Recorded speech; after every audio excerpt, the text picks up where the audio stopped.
You are very welcome along to Golf Weekly. Here we are, we're back again, another week in a row. That's 2 weeks in a row, Nathan Murphy, which is quite the start of 2018. Tell you what, we're living up to the name of Golf Weekly. We sure are. For the first time. And we've dragged him from Luttrellstown into studio. Peter Lawrie is here. Hello. Hi, Joe. It's good to have a European Tour winner on the show, I think. 2 European titles between the three of us, is that about right? Is it? Really? Okay. I'll stick with that. Is it one? I only won once. Oh, sorry, I thought it was 2. No, one Spanish Open.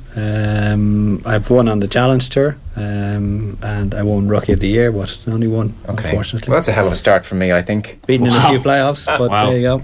That's a hell of a start. Shall I leave? Shall I leave? Hey, look, it's one more than everyone else in the building. Okay. There's always that. So, on the show this week, Rory McIlroy's back. He was in the Middle East this morning in Abu Dhabi and played quite well. We'll talk about that. We'll talk about appearance fees. Most of the British public, according to a recent poll, think golf is the most boring sport in the world as well, which is slightly worrying from our point of view. So all of that to come. You were just saying at Luttrellstown, quite an interesting point that membership is right up. Even some of the members are saying, well, how many more members are we allowing in? And I was saying it must be a tricky thing to predict because, you know, how much is someone going to play who rocks up to the golf course? It's hard to know, I suppose. I think now the days are gone that you join a golf club and you don't play, especially, you know, kind of guys aging from kind of 30 to 40 who are putting out quite a substantial sum in January. They've made the decision to spend that money and say, right, I'm going to play golf this year. The days that they just spend the money like a gym membership, you play for the first, or you go to the gym maybe the first couple of weeks, you forget about it after that, and you know, you say, God, that was a waste of money, that gym session has cost me X. In Luttrellstown now we're seeing far more people who are joining, who are playing full time. That's good. I guarantee you at Golf Weekly OTB now, it's at Golf Weekly OTB, not NT, tweet us. I guarantee you will have horror stories of people who joined and have played X number of times in the year. I would say we'll get someone who's paid a lot of money and played under 5 times.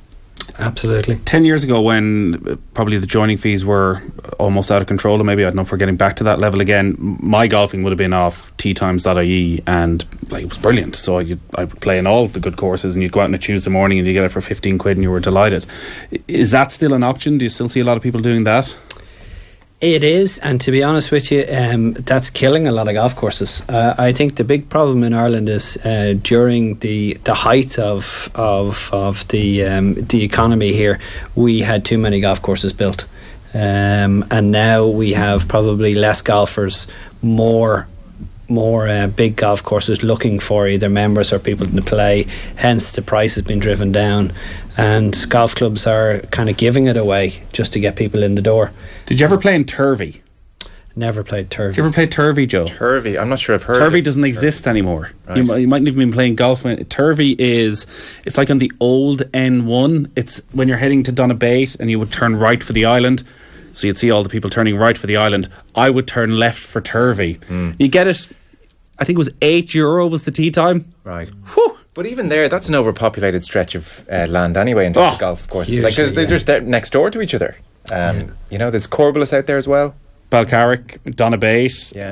Beaverstown. So there must be 6-7 courses within like a 5 mile radius. There are times when you're in Corbelis and you're looking over there and that's the island. That's the island. It looks like it's part of the Corbelis. It's the only time anyone ever playing Corbelis can look down on somebody playing in the island. It happens in Baltray or County Louths for Sea Point, and a few people have actually played whatever, I think it's 14 holes and gone to the other and ended up at the wrong clubhouse. Wow. So I think we are at this moment of time overpopulated with golf courses, but I think the strong ones will survive. So is it like a fight to the death between you and Castleknock? No. Castleknock are a very strong organisation. They run their ship very well. Would you hate them? No, I don't. Like your rivals? No. Never hated anybody. Well, not too many people in my life. Well, the best of luck for 2018, and we'll check in on how you feel golf membership is going and how the golf clubs throughout the year, no doubt. Some tweets in before we get into the action.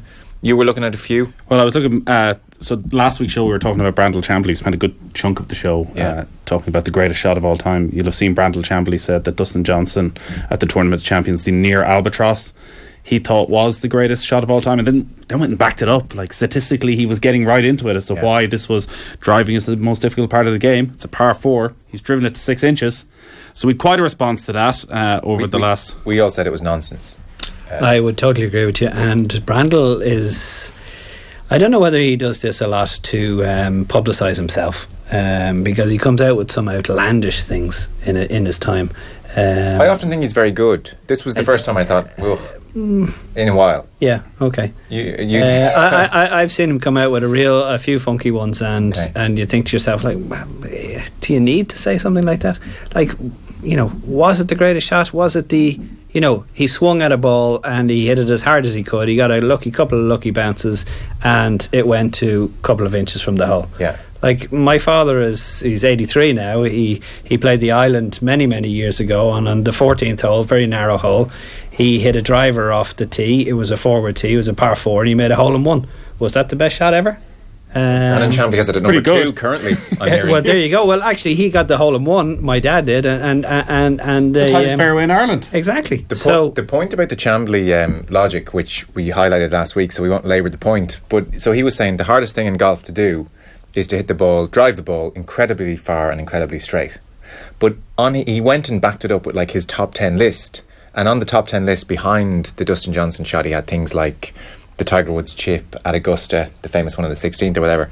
But surely by his own logic, drives 2, 3, 4, 5, 6, 7, 8, 9, 10 would all be the 2nd, 3rd, 4th, 5th best 6 shots in the world just by dint of his logic, because someone else has hit the ball really, really far and really, really straight as well. But it was the only drive in his top 10. So even his logic didn't really make sense per old Brandl. Well, Dustin Johnson even came out this week and he was asked about it at the press conference in Abu Dhabi, and he was like, well, listen, I had a 30-mile-an-hour wind behind me. It took, as you say, it took a nice bounce. Yeah, okay. So what are the tweeters saying? Had it gone in the hole, yes, the greatest shot of all time. Stop.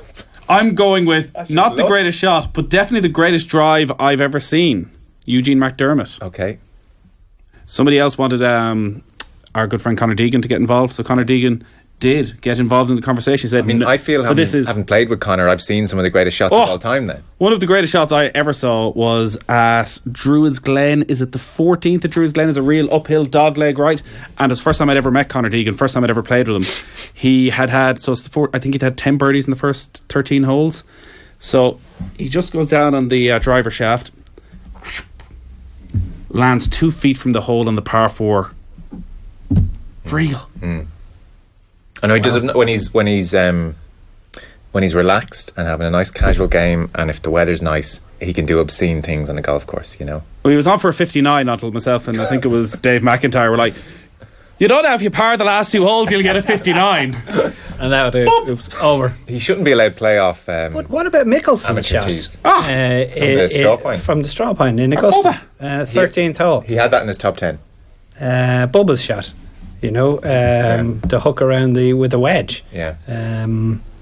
There's thousands of other shots that you could call the best shot in the world or the greatest shot in the world.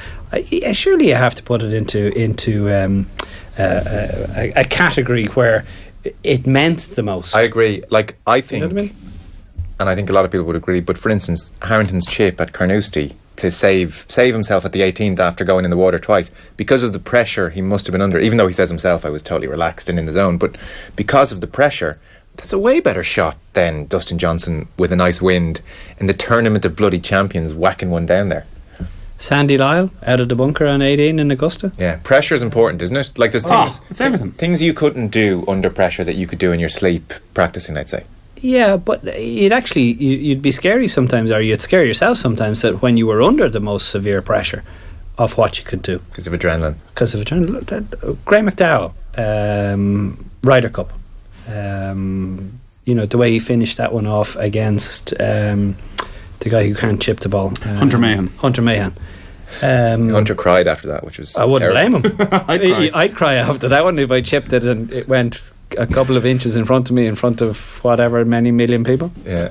I mean, it's not like we're still talking about it 11 years later. No, Conor Deegan said, nope, not the greatest shot of all time. No pressure, really. Downhill, down breeze. He hits it a long way, we know that. Great shots are played under extreme pressure. There we go. All else are very good or just good. Okay. Or lucky. Yeah. little bit of that. It could have went in the bunker. We had a nice tweet in from Damien O'Brien. You can see it here. The audience won't really see it, but he seems to have the trophy in Abu Dhabi. He's got his hands on it. Do you think they would notice if I did a runner? Good man, Damien. I'm sure he's enjoying the golf out there. Dave isn't going to be impressed. He said, "Enjoy the pod, but you spent way too long giving time to Brandel Chambly his view of the greatest shot of all time." Nothing to talk about, Dave.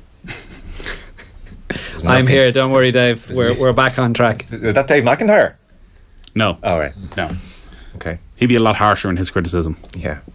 Any other tweets you want to bring us? We also had a tweet from Andrew Fitzgerald, who was playing in Torrey Pines. Nice. I hate these ones. Always a great place to play. The rough in the south course is so tough, nearly like US Open.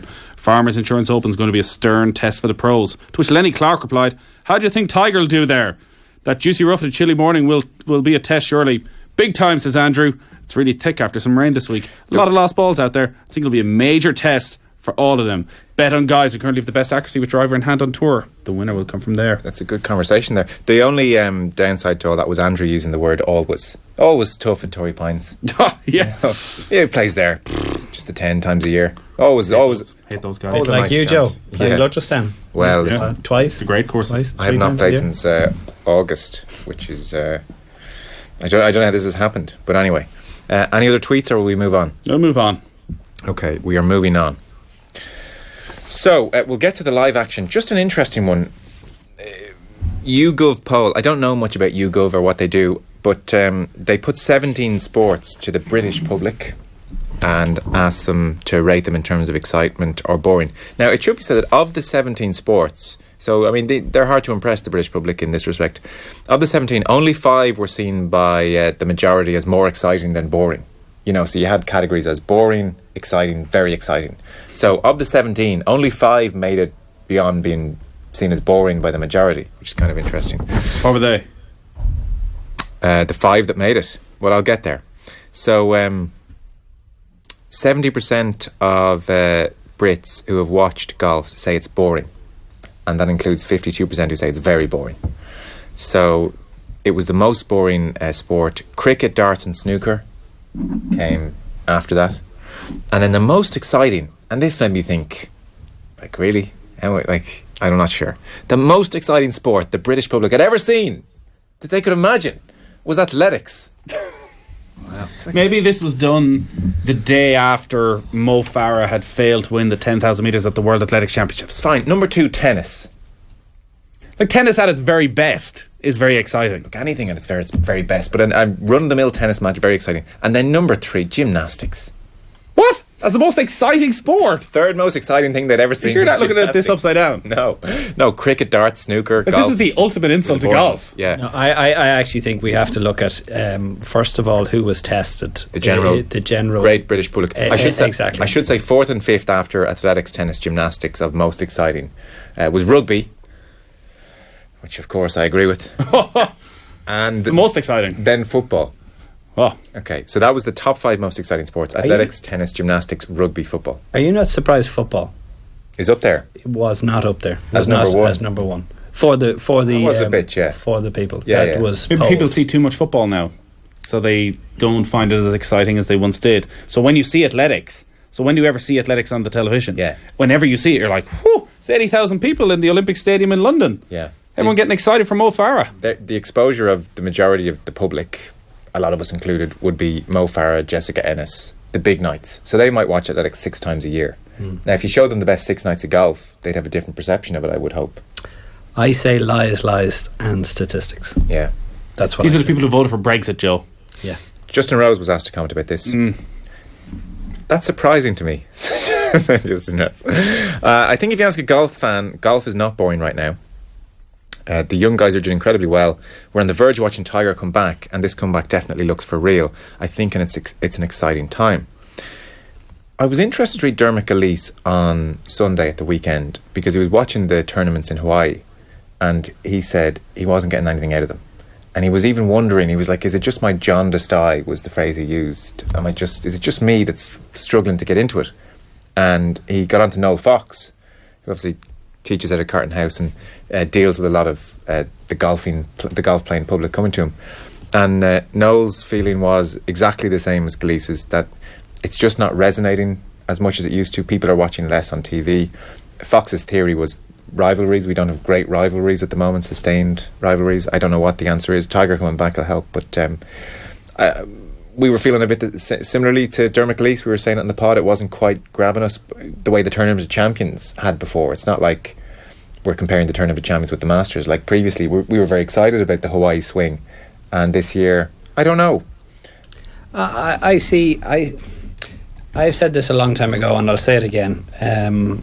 Golf needs to create events and stick to them, and stick to the certain swings and certain golf courses that work, right? And I don't think the Hawaii golf courses work. There's very few people around watching golf whatsoever. You know, you're looking at these people playing water sports and stuff like that, and it looks fantastic to sell the place as a tourist venue. But for a golf course and for people to watch golf, it looks like, you know, there's nothing going on. You know, I could show you probably the most boring sport in the world. Go watch a Challenge Tour event. You know what I mean? Because there's nobody at it. The cameras can't focus on anybody. There's no atmosphere. There's no nothing. But there, I could then tell you to go and watch the tournament in Switzerland, where, you know, the whole town gets involved in the golf tournament, and it's a lovely feeling around it. There's an atmosphere. In these golf courses there's no atmosphere whatsoever, and you can drive par fours and hit it to 2 feet. That's a good point. We were just talking in the show meeting yesterday, because it turns out the Championship in England is the second or third most attended league, along with the Premier League. But we were making the point, if you flick onto a football match and it's an empty stadium, something's happened in Serie A. Last night, FA Cup. Right. You're far less inclined to watch it for some reason. There's some psychology at play. Even though what's happening on the pitch hasn't changed, it's almost, well, if people in the area aren't interested, why am I watching? Yeah, well, I think it all beds down to atmosphere. Okay. And, you know, I've said this so many times to tournament officials, to the European Tour, to whatever. We need to get a schedule of exact events, build around them, keep on building to them. Like, look at Wentworth. Anybody who ever watches Wentworth, the PGA Championship, could never say that tournament was boring. Yeah, true. You know what I mean? It's an impossibility. But I would totally agree with the general public saying, watching the likes of the Sony or Hawaii, it's boring. You know, and the commentators have a lot to do with it as well. Well, funnily enough, on that, there was an issue last Sunday night with the Sony Open where Golf Channel, their employees went on strike. So I'm not sure how they managed to get the broadcast to air, but they had very few TV cameras, and it also seemed as though the commentators were working off tube. So watching it was twice as boring as normal, because all you had were these long view shots. You had no close-ups, you had no real insight. So again, I guess it depends on the TV director and trying to create some sort of an atmosphere. But surely a big problem for the European Tour is, like, this week in Abu Dhabi is probably one of their biggest weeks of the year. There's nobody there. The Race to Dubai finale, there's nobody there. A lot of their big events are in far-flung places where they're simply brought in by the nation, by the oil money. The general public couldn't care less. Like, the only people who are watching that today are expats who can get off work on a Thursday morning. So you can have Dustin Johnson, Rory McIlroy, Tommy Fleetwood playing in the same group. I was watching it this morning. I was like, it's even hard to read much into what Rory's doing, because you're going like, is this Rory full steam ahead? Is he sort of in between a practice round and a competitive round? You can't tell it doesn't feel like competitive sport. I totally agree. One point then before we leave that, I mean, it's something we'll come back to, I'm sure, at some stage. You mentioned the golf commentators have a lot to do with it. How so? Yeah, I struggle. Some of the commentators that are on the TV, you know, I just feel that things need to be changed around. People are frightened of the truth. A commentator seems to be frightened of telling the truth. He wants to sugarcoat it. He wants to make it, you know, so everybody likes him. You know, say it as it is. And we don't get that enough. I don't think so anyway. Audrey Carrington made the same point actually in here covering the papers. You know, he was saying it's too sugary, and when he was doing punditry, he just told the truth. Exactly, and that's what I've done for my whole career. Like, if somebody asked me a question, no matter how, and probably got into trouble over it a few times, but tell the truth. Tell them what you actually think of that shot, what you think of. maybe not personally tell you what you think of that person, but talk about them in a certain way that you're telling the truth, and it's actually interesting for the general public, rather than saying, oh, he's a lovely guy and he's this and he's that and he's the other, when it's total. Everyone's a lovely guy really on tour when you watch. It's certainly an issue in events like this, this morning again with Sky, where like time and time again talking about Tommy Fleetwood's round is incredible, like what he's done today is incredible. It's the first round of the Abu Dhabi Championship. Where do we go from incredible for Tommy Fleetwood? Correct, yeah. What's the next level for him? Greatest shot of all time. I do wonder though, just very quickly, on like the way television and broadcasting is going, and with sort of the Netflixication of sport, where we'll probably end up in a situation in certainly 10 years time, even less, where is that your phone? That's my that's my Lutrastand phone, which I haven't actually turned off. Hell of a ringtone. It's like a doorbell. Sort of soothing. That's probably a member, one of the can you hear that? Can you hear that on the mics, JP? Oh, let's be quiet for a second. Yeah. Shall we answer it live? No. No. Okay. It's gone. If they ring back again, we'll let the listeners hear the tone. Okay. Yeah. Sorry, the point I was going to make is that like we're heading towards a situation where we have a Sky Sports Golf. We will have a golf channel. Is golf actually one of the best sports set up to sustain something like that? Because people will be willing to go and spend £100 a year just to have a golf channel? No? I don't think so. Not in sufficient numbers? I don't think so. I'd be sceptical as well. So, your thoughts at Golf Weekly OTB. Would be interested on your thoughts on golf being voted the most boring sport. And Justin Rose ain't helping matters, by the way. Did you see the picture I mentioned last week? I did. Yeah, it's quite something. He did.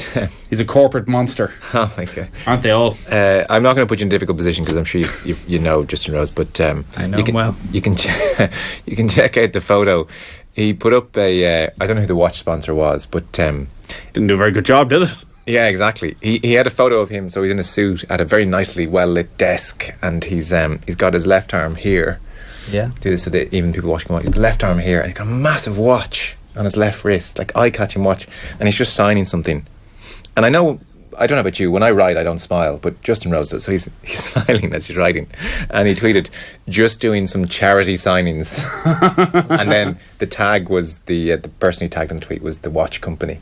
Right. Are we not allowed to say the watch company? I can't remember. I think it was Hublot. No, Hublot. I thought he was sponsored by Amiga, is he not? Well, maybe he's moved on and he's advertising it. I don't know, Joe, but there's a perfect space right here for a because nice new watch. Was that not the big thing after the race to Dubai? The very next day, he was in the papers, big picture spread of him off to Hong Kong to play in the Amiga. Hong Kong. I don't know. And I actually thought he was sponsored by Amiga. Let's Google it. Yeah, no, it is Hublot. They're so expensive we don't even know how to pronounce it. They don't want us to know. They don't care. Right, let's move on. Big money transfer deal. We're moving on. There you go. So, they're in Abu Dhabi. This was an interesting point. You can give us an insight into how this works. This will be very interesting for all of us. So, Abu Dhabi HSB Championship is on at the moment. We'll get your thoughts on Rory in a second. But the sponsors are paying $6 million in appearance fees. So we don't quite know how it's being divided. It's believed that Dustin Johnson is top of the tree and he's getting 1.75 million, and that Rory McIlroy is not far behind him. And then Rose, Stenson, Westwood, and so on. We don't know who's getting what. But anyway, so 1.75 million for Dustin Johnson. The winner will get 420,000. And so Eddie Pepperell, in fairness to him, seems like a thoughtful, spiky enough sort, Pepperell. Eddie is he tells the truth. Yeah, okay. That's what I like about Eddie. He just says it as it is. Eddie is now part of the players' committee. He said, I just don't like the principle of someone showing up and being paid 2 or 3 times more than the winner. I want to play in an environment where you get paid for how you perform, which is the beauty of golf. And so Eddie is saying this. He's been elected to the Tournament Players Committee. Has this been a bone of contention for the have-nots in the golf world, or generally is there an acceptance of market forces? Since getting on the committee, which was, and I've left now, 7 years ago, I always brought this up. And it's something that I don't think will ever change, because big companies like HSBC this week would not get the field that they have without paying appearance money. And no matter how well run the tournament is and how big the prize fund is, if it's not a major, you're not getting the field that they're getting. Like if you look at the field this week, and I wrote it out here somewhere, we have it's gone there from somewhere. We have Dustin, Rory. I think we have. Do we have 15, 16, 17 guys? Actually, no, it was 19 guys out of the top 60 in the world rankings playing. 9 this of week. the top 20, I think it could have been. So you're never going to get that without paying appearance money. Yeah. So then does it benefit everyone then? Because no, it doesn't. Not at all. No, would you not get better ranking points if you play well in that tournament then? Yes, you do. Yes. So that is one thing, but a lot of our things are based around how much you win money-wise. Okay. You know, keeping your card is always based around money.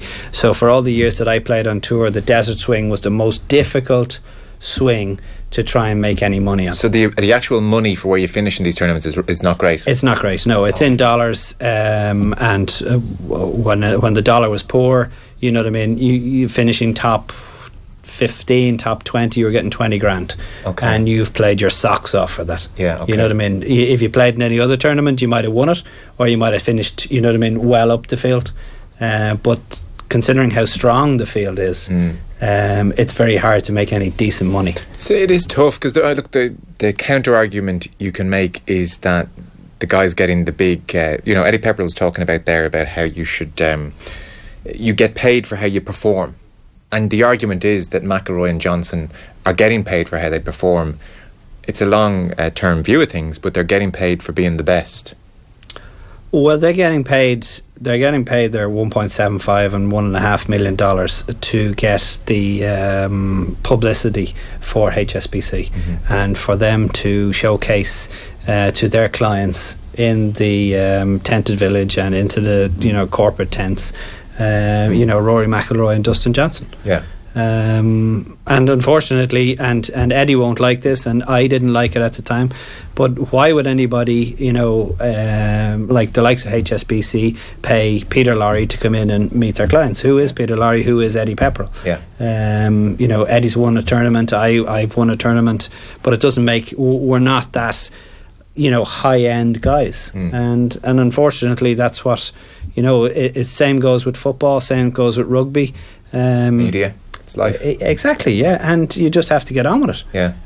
Like you take the Singapore Open, which is on this week. They're playing for $1 million in Singapore. We have Sergio playing. We have Pat Perez. We have Lou Oosthuizen. And I can't even pronounce it. UT Ikidawa, is it? He's 35th in the world. Don't even know. But Sergio's top 10, Pat Perez 19, Lou Oosthuizen 23. So are they there for the $1 million prize fund? No, absolutely not. Sergio's probably getting paid $1 million to turn up. Pat Perez, is he going to fly all the way from America to Singapore? Not a chance. Pat Perez ain't. No. And now, why are they not supporting the European Tour? And how come the European Tour have let them, like their two members, not play in the same event? Because the players have the power, ultimately. Of course they have, yeah. The top guys have the power. It used to be management companies, but now the top players. Yeah, I mean, do you know what's terrible? Me as the golfing fan, I'm just happy Dustin Johnson and Rory McIlroy are in the same field. It will give that tournament a television focus. I will be more inclined to watch it. I mean, the fact that they're in the same grouping means I'll definitely watch tomorrow. And so I don't feel sorry, but I accept that the Eddie Pepperells of the world will think, this isn't really fair, is it? And the awful answer is, well, life's not fair. No. You're totally right, yeah. But in the past, like you had your Greg Normans, you had your Sevis, you had your Faldos. They only had a couple of tournaments to play in, right? Yeah. Around the world, and they're the tournaments they played in. So there's more options for players now there's so many different options. Okay. You play one of the tournaments in the desert swing and you get your $1.5 million. But is there not... say the European Tour did take a stand and said, do you know what, we want a level playing field for all. Sponsors go in straight away. There wouldn't be a HSB Abu Dhabi Championship next year. No chance, no. Is there not a trickle down as well, though, so the European Tour is supporting probably 40 tournaments over the course of the year. there's probably 10 of them, if not more, that maybe don't make money, that they are just trying to prop up until they can get a sponsor in. That Abu Dhabi as a nation and HSBC are putting so much money into the European Tour that helps them support those lesser events, the events you do get into. But they're not putting that much money into the Tour. If you look about it, the prize money is $3 million, right? They're spending $6 million in appearance fees. So they're spending twice the amount of money to get people in rather than the money. But surely they're also spending a couple of million then to be allowed be the title sponsors with the European Tour. No, they are and they aren't. Yes, you have a point, but there again, it's not going to work all the way across. Like for example, if that was the case, why did they let the Spanish Open go? Over the last 2 years, there's been no Spanish Open. Irish Open nearly went the same way a couple of years ago. We had no Irish Open because the European Tour propped it up. Rolex have put in this huge amount of money into golf, and they prop up the Rolex Trophy tournaments, which is there's 7 of them. But it doesn't mean that they prop up the rest of the tournaments. HSBC are concerned about HSBC's tournament, and that's all they're concerned about. I remember playing, and you used to get put up in the Palace. Everybody used to get a room in the Palace for a week. It was phenomenally good. It was the actual Palace now. It was the actual Palace, and you had to walk probably from our studios here now to the front end of Stephen's Green Shopping Centre was where your bedroom was. That's how big it is. So if you forgot something, you say, sorry lads, we'll be back in 15 minutes. So that's what used to be there. So they've taken some of that money out and they've put it into other areas. So they're not doing what you're saying is, propping up the rest of the field and giving them X, Y and Z. Now you stay in the Ritz-Carlton, which is up the road, but you pay for, St. Regent's Hotel it was this, but they give it to you at a reduced rate. So it's not the same as it used to be. Right. One last very quick point, and then we'll talk Rory before we go. The players, the tournament players committee that you were a member of, that Eddie Pepperell's talking of now.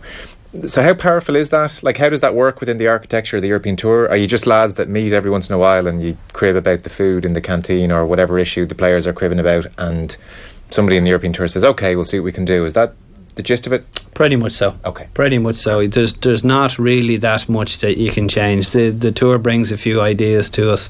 One of the last ones I remember dealing with was a tournament that is coming up this year, the shot clock challenge in Belgium, and I was saying, it's not really what we're after, but it's gone through. Okay. So the players don't really have that much of a say. Fair enough. They think they do, but they don't. Poor Eddie. Poor Eddie is right, yeah, and he will be crushed by the end of the year. Yeah. Okay. Right. We'll move on to Rory and the golf then. So Rory McIlroy was asked what his New Year's resolution is in golf, and he said it is to arrive earlier at tournaments. That he had fallen into the habit of arriving very late on a Tuesday evening. Maybe it's in balls, maybe not, and then he's in the Pro-Am and suddenly, boom, tournament starts. So he said he's going to get there earlier, get a feel for the rough, get a feel for the green speeds. What was your preferred run-in time? Really, I was working on a 3-week spin, so you'd be there Tuesday kind of lunchtime-ish. You'd play 18 holes. If you were in the Pro-Am, that was good as well, because you'd nearly get 2 rounds before you get teed up on Thursday morning. Would going in Monday make the week just too long? Oh yeah. Okay. Yeah. And some of the guys, to be fair to them, South African guys or the guys who were probably, from America or South America were over there, and they'd probably go a run of maybe 6 weeks, and they'd go from hotel room to hotel room, on a Sunday night. They'd be there first thing Monday morning. It becomes a very lonely place if you're at a tournament on a Monday. Even from a media point of view, and I know it's not the same thing, but they are long weeks. Like we've been at tournaments even from a Thursday morning, let alone Tuesday. Like, I don't know, it seems to be like dog years or something. By the time you get to Sunday, I just can't wait to get the hell out of there. Yeah, they're long days. Like, maybe you just switch. If you're playing in the morning and you tee off at 7:30 and you're finished at 12:30 and you have a bit of a warm down, you might go and you're done at 2:30. Like, do you just switch off then? Do you go find something else to do? Or, like, I suppose our problem is we're stuck there till 7 o'clock waiting for the final group to come in. Yeah, that's the killer, yeah. That's killer. You know, especially for players wise, you know, you're either Thursday morning or Thursday afternoon, which goes Friday morning or Friday afternoon. So you have that a lot of time to sort of relax and you know, do a bit of practice and then go back to the room and really, you know what I mean, watch Netflix or something like that, fall asleep in the bed or whatever. My used to be one was say Coca-Cola and Maltesers, you know what I mean. Just you alone in the room having Coca-Cola and Maltesers. Absolutely, it was fabulous. That's like an Alan Partridge. And remember, this wasn't one bottle of Coca-Cola. No. He was going all out. Yeah. Oh God, that's I mean, that would drive you mad. Which? Sitting in a hotel room just drinking. No, Coke sure. I and used to watching share. No. To be fair, I used to share with Damien McGrain, and That'll drive you mad. That probably, yeah, it did drive me mad. Look at where I am now. fighting over the Maltesers. Exactly. Yeah. No, he was jellies. I was Maltesers. And the two of you just sit in the we bed. We were like kids. You know what I mean? But those were the good days. Trust me. Yeah. So if you played in the morning of a Thursday, it was kind of just go back to the hotel room and you did a bit of practice and back to the hotel room. You go out to you eat early Thursday evening, and then you're up early Friday morning. You know what I mean? So it dragged for you a bit as well on certain weeks. Of course it does. Yeah. You were quite good though, weren't you? All the Irish players of getting yourselves down at 7 o'clock on Thursday evening, going for a bit of dinner together, and absolutely sure no one was left behind. Yeah, and you try and look after them, you know, especially the new guys coming out, you know, before I finished, you know, looking after the likes of Paul Dunn and stuff like that, you know what I mean, making sure, you know, you text them to say you're coming out for dinner, or what are you doing for dinner, or whoever it might have been, you know what I mean. Kevin Phelan at the time and a couple of other lads. So Tommy Fleetwood got off to a good start, 66, bogey free, and Rory's 3 under. You watched a bit of this. Did you catch any? I didn't see any this morning. Yeah, it was very steady from Rory. A slow start, I heard. Well, it was 11 pars in a row to start. He spoke about being very patient, which is maybe a little bit easier when it's your first competitive round in 3.5 months, but that was very much his focus for the day, was just take each shot, not get carried away that he's stuck on level par and trying to force things. Like I thought, you mentioned as well, Tita Green, there wasn't much wrong at all. It looked as though his swing was very much where it was when he was at his best. He was hitting good irons, he was hitting it close, he did miss a couple of putts. It seemed his distance control at times with his putting, maybe certainly his longer putts, was off, but yeah, maybe that's just a little bit of rustiness.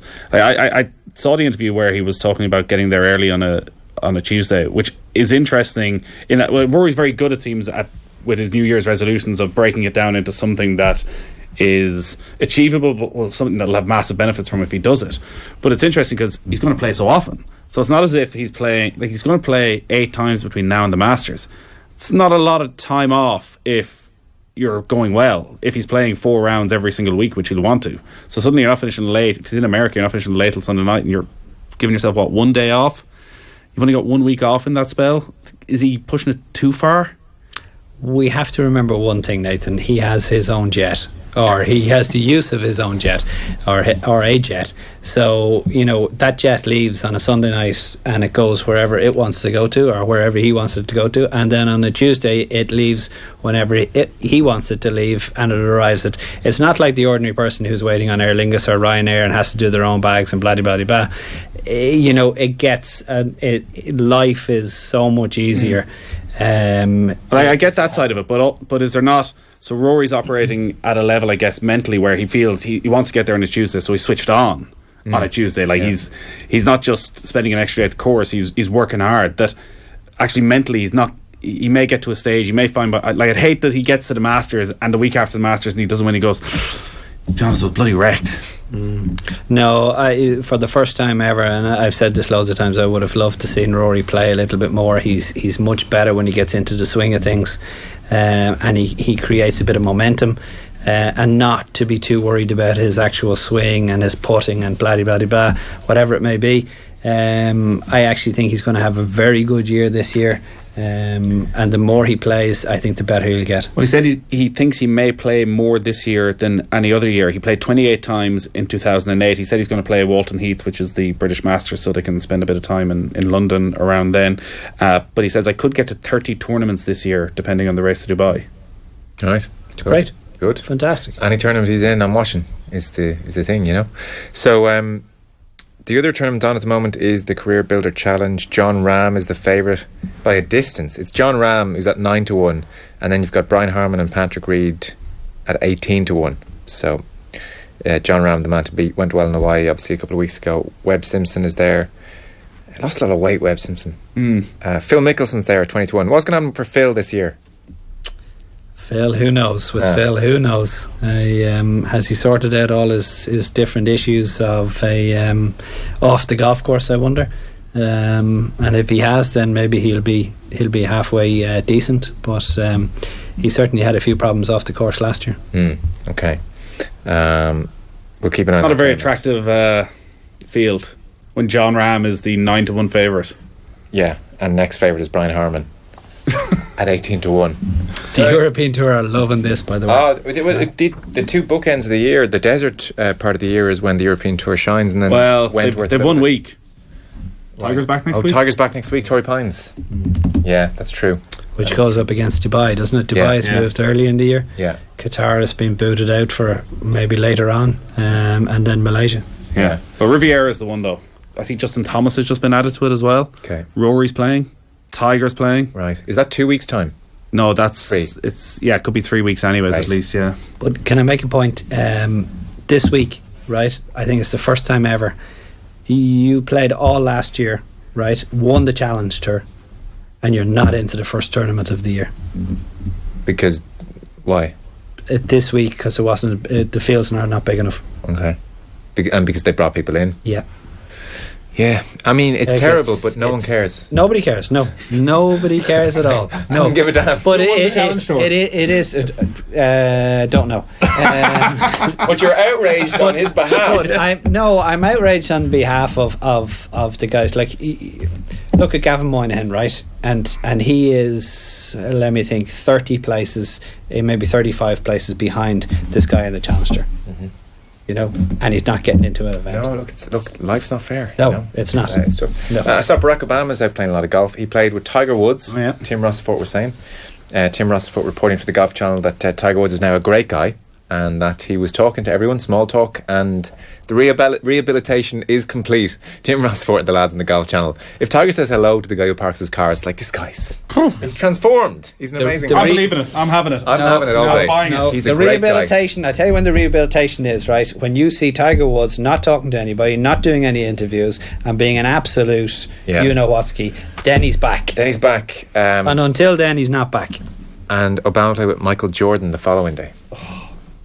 Isn't that nice? It's a nice life, isn't it? Apparently the word from Claude Harman, who gave him a lesson, was that he's much improved, Obama, but he's still not compressing his arms, which is look, we're all guilty of that as amateurs, but that's Obama's big work on for 2018. Right. Well, he's not as good a golfer as Trump though, is he?